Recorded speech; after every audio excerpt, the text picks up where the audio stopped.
Yosa, kembali lagi di Kakoi Anime. Dan kali ini kita akan membahas manga One Piece chapter 1022 yang berjudul Kemunculan Bintang Sesungguhnya. Yoi, dimana ada beberapa hal yang mungkin tidak kalian sadari soal wujud dari Luffy dan dua bintang dari cerita One Piece ini. Tapi sebelum itu, mulai intronya.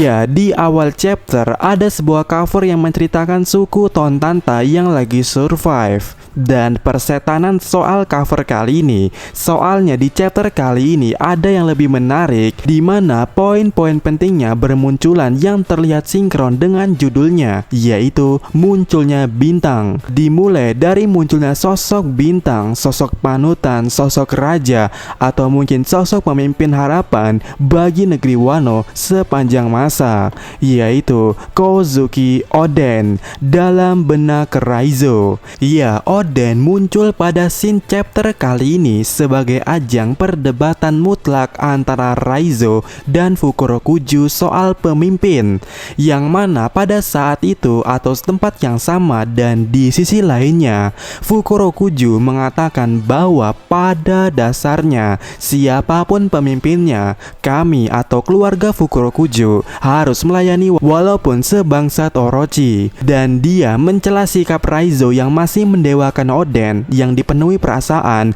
di mana itu adalah titik terbenci Fukurokuju terhadap manusia yang memiliki suatu perasaan, yang mana itu adalah sesuatu yang harus tidak dimiliki sebagai pelayan. Akan tetapi Raizo mengatakan pada dasarnya kami para Akazaya pada waktu itu menangis, bergembira, dan mati bersama Kozuki Oden. Dan pada saat ini kami hanyalah segerombolan orang mati yang bertekad mewujudkan impian Tuhan kami. Tujuannya yang terhenti itu akan kami teruskan, walaupun dibarengi dengan nyawa yang hilang dari masing-masing kami. Tapi tentu saja kami akan memastikan dan bersaksi atas bulan yang ada pada hari ini. Kaido, Orochi, itu adalah bulan terakhir kalian di sini. Lalu ketika matahari muncul esok hari, sosok baru, sosok pemimpin baru yang menjadi bintang atau harapan akan muncul dan berkilau menerangi negeri ini. Dan dia adalah the next shogun, penerus nama Kozuki, yaitu Kozuki Momonosuke. Ya, Momonosuke adalah bintang yang ditakdirkan.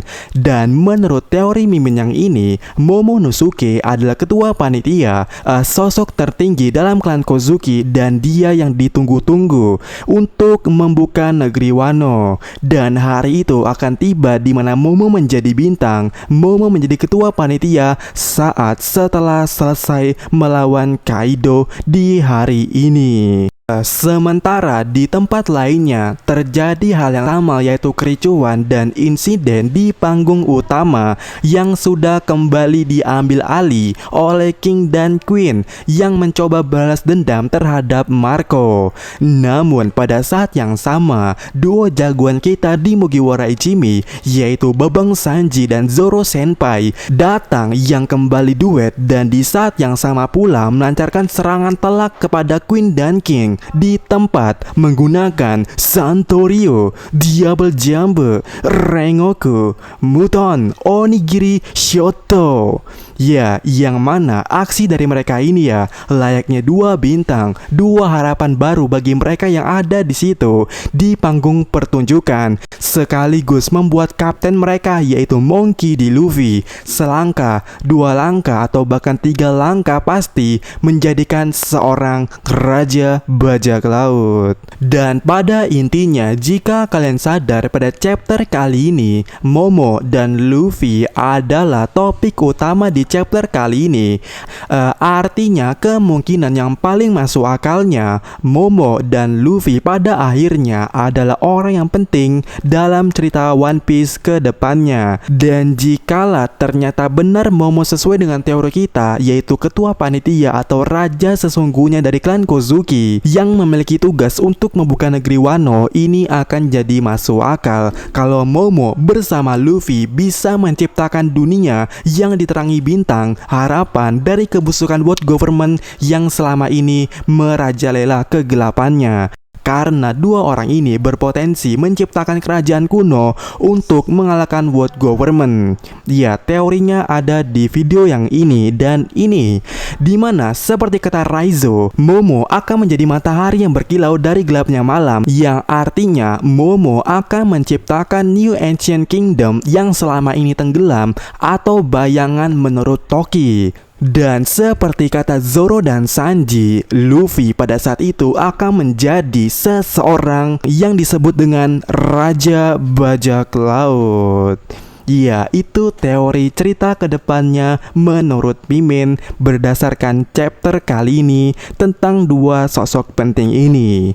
Namun untuk saat ini, bicara soal Luffy, ya di chapter kali ini kita ditunjukkan juga ya kondisi dari Luffy sendiri yang saat ini tubuhnya membengkak atau kekenyangan berkat makanan yang dibawakan oleh Karibo itu. Dan pertanyaannya di sini adalah apakah Luffy akan memakai mode tankman-nya, yang mana itu adalah mode salah satu teknik tangan kanannya yang selama ini dipakai untuk perubahan Gearford selain menggunakan tangan kiri. Pasalnya, petunjuk soal Luffy memakai tangan kanan itu udah ada petunjuknya sejak di chapter sebelumnya, dimana video lengkapnya ada di sini, yang mana artinya dua aspek untuk menjadi tankman itu sudah terkumpul saat ini, yaitu tangan kanan dan tubuh obesitas dari Luffy.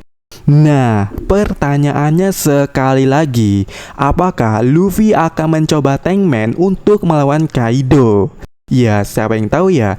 Cuman pertanyaannya di sini, bagaimana kalau ternyata bukan gear 4 tetapi gear yang lainnya? Sebab di sini Mimin punya semacam konspirasi dan ayo bersama-sama kita berkonspirasi sejenak di chapter kali ini. Dan ya, teori konspirasi dimulai.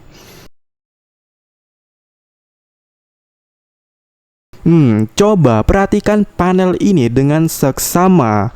Menurut autornya, Onigashima ini paling cepat jatuh atau mendarat ke ibu kota bunga pada 15 menit ke depannya. Dan Luffy telah siap menyantap makanannya pada menit ke-0. Artinya bisa dibilang angka yang terpenuhi di sini adalah 1, 5, dan 0. Nah, jika diartikan menurut nomor urut dari Mugiwara no Ichimi, ya 1 adalah Luffy, 5 adalah Sanji, dan 0 adalah Vivi. Yap, Oda Sensei melabeli Vivi dengan angka 0 pada Mugiwara Ichimi. Nah, diketahui Sanji memiliki perubahan menjadi Steelback yang memudahkannya untuk melancarkan aksi bejatnya. Sedangkan Vivi adalah karakter yang selalu menumpangi hewan, bahkan tidur juga dia masih berteman dengan hewan itu, yaitu Karu. Jadi pada intinya 1, 5, dan 0 jika digabungkan, Luffy memiliki suatu perubahan yang mempermudahnya untuk melawan Kaido, yang mana itu dibarengi dengan Luffy yang menaiki hewan, dan hewan itu kemungkinan terbesarnya adalah Momonosuke. Dan ya, ini skenario yang paling mungkin terjadi sebab Momo sendiri sudah bertekad dan juga menjadi naga yang besar. Jadi ya, itu bisa saja terjadi. Cuman yang jadi pertanyaannya di sini adalah angka 5. Ya, angka 5 Sanji yang soal perubahan ini apa maksudnya? Apa perubahan Luffy yang membuatnya dipermudah untuk melawan Kaido dan berkaitan dengan angka 5? Jika bicara soal angka 5, ya semua orang pasti yakin dan sangat cocok mengatakan soal Gear 5. Dan ya, apakah Gear 5 akan muncul setelah Tankman? Ya tidak tahu ya. Ya karena ini teori konspirasi. Dan bagaimana menurut kalian soal konspirasi pada chapter kali ini? Ya, sekian video kali ini dan sampai ketemu lagi